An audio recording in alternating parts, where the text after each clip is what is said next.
जो इस कहानी को सुन रहा है, अगर वह सच में भगवान जगन्नाथ का भक्त है, तो वह इस वीडियो को बिना स्किप किए पूरा सुनेगा। और अगर आपके दिल में भगवान जगन्नाथ के लिए सच्ची श्रद्धा है, तो आप इस चैनल को सब्सक्राइब जरूर करेंगे और कमेंट में जय जगन्नाथ लिखेंगे, क्योंकि सच्चा भक्त भगवान को केवल मंदिर में नहीं, अपने कर्म और विश्वास में भी मानता है।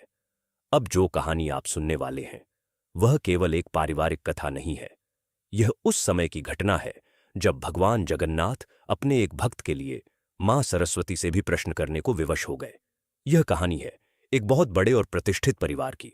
शहर के बाहर एक भव्य हवेली थी, जहां धन की कोई कमी नहीं थी, लेकिन सुख धीरे धीरे खत्म हो रहा था। उस घर के मालिक थे देवदत्त राय, सम्मानित व्यापारी, शांत स्वभाव और परिवार को बहुत मानने वाले इंसान। देवदत्त राय की पहली पत्नी बहुत दयालु और धार्मिक थीं, लेकिन अचानक एक बीमारी ने उन्हें छीन लिया। उस समय उनका बड़ा बेटा आरव सिर्फ 10 साल का था। मां की मृत्यु ने आरव के मन पर ऐसा आघात डाला कि वह भीतर से टूट गया। वह ज्यादा बोलता नहीं था, अक्सर अकेले बैठा रहता और हर बात को बहुत भोलेपन से स्वीकार कर लेता। कुछ वर्षों बाद देवदत्त राय ने दूसरी शादी की, एक सुंदर, तेज तर्रार और चालाक स्त्री से। उसका नाम था सुलोचना।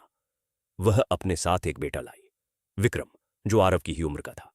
दोनों लड़के 19 साल के थे, लेकिन स्वभाव बिल्कुल अलग। आरव सीधा, सरल, शांत और मानसिक रूप से अभी भी अपनी मां के जाने के सदमे से पूरी तरह उबर नहीं पाया था। विक्रम चालाक, तेज दिमाग, घमंडी, बिगड़ा हुआ और हमेशा अपने फायदे के बारे में सोचने वाला। सुलोचना बाहर से आरव को बहुत प्यार दिखाती थी, सबके सामने कहती, यह भी मेरा ही बेटा है।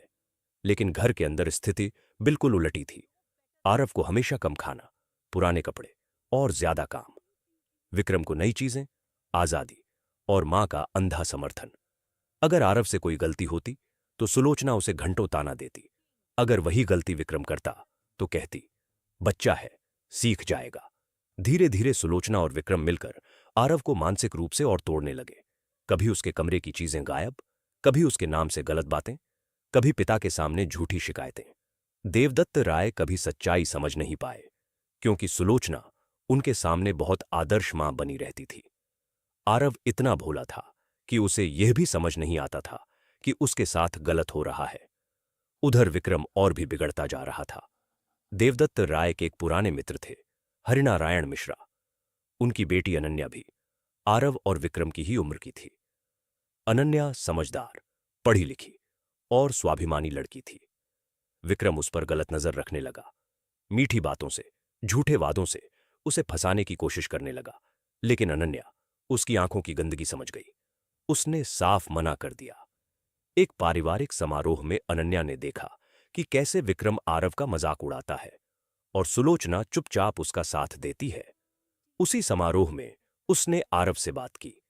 आरव की आंखों में कोई चाल नहीं थी, सिर्फ डर और यह भावना कि शायद मैं ही गलत हूं। अनन्या को सच्चाई समझ में आ गई।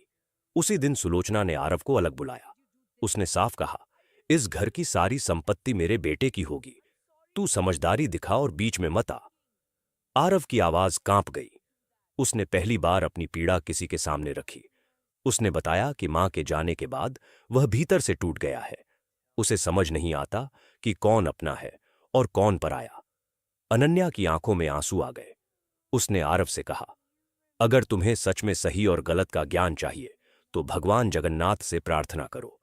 वे हर देवता से बात करते हैं, वे तुम्हें बुद्धि भी देंगे। उसी रात आरव मंदिर गया।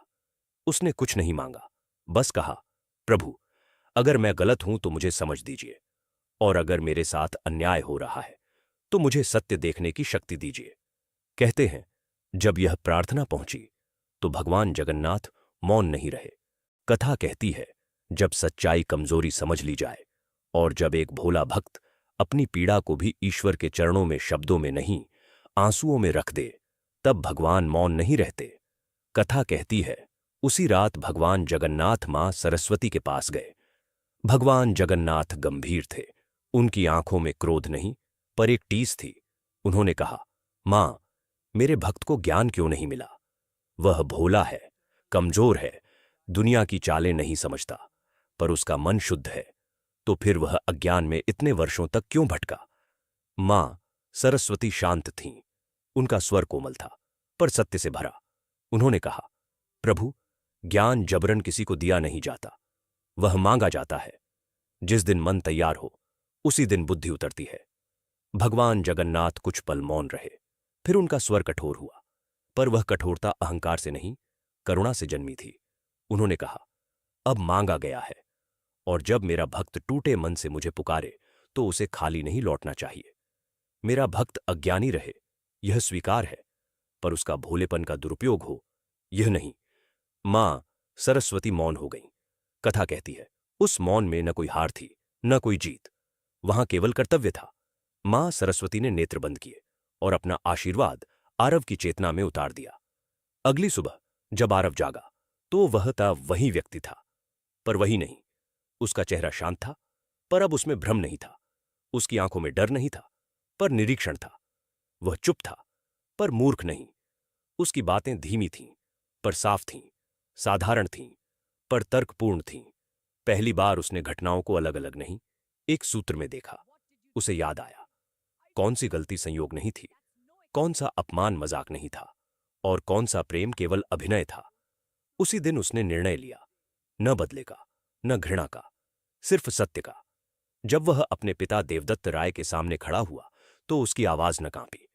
उसने एक एक प्रमाण रखा, कागज, लेखें, दिनांक और गवाह। हर बात शांत स्वर में, बिना आरोप के, बिना आंसू के। देवदत्त राय सन्न रह गए। उन्हें लगा जैसे वर्षों बाद उन्होंने अपने बेटे को सच में देखा हो। सुलोचना बोलना चाहती थी, पर शब्द साथ नहीं दे रहे थे। विक्रम गुस्से में था, और वही गुस्सा उसका सच बन गया। उस दिन न कोई चिल्लाया, न कोई रोया, बस एक निर्णय हुआ। उसी दिन सुलोचना और विक्रम उस घर से बाहर चले गए। कोई अपमान नहीं, कोई हिंसा नहीं, सिर्फ न्याय। समय बीता, घर में फिर से प्रकाश लौटा। आरव ने अनन्या से विवाह किया। यह विवाह समझौता नहीं था, यह समान मूल्यों का मिलन था। देवदत्त राय ने पहली बार सुकून की सांस ली। और लोग कहते हैं, अगर भगवान जगन्नाथ से दिल से मांगो तो वे केवल सुनते नहीं, वे हर द्वार खटखटाते हैं, देवताओं के भी। वे धन दिला सकते हैं, स्वास्थ्य लौटा सकते हैं, आयु बढ़ा सकते हैं, और बुद्धि भी, क्योंकि भगवान जगन्नाथ के लिए सबसे बड़ा धर्म अपने भक्त की रक्षा है। जय जगन्नाथ।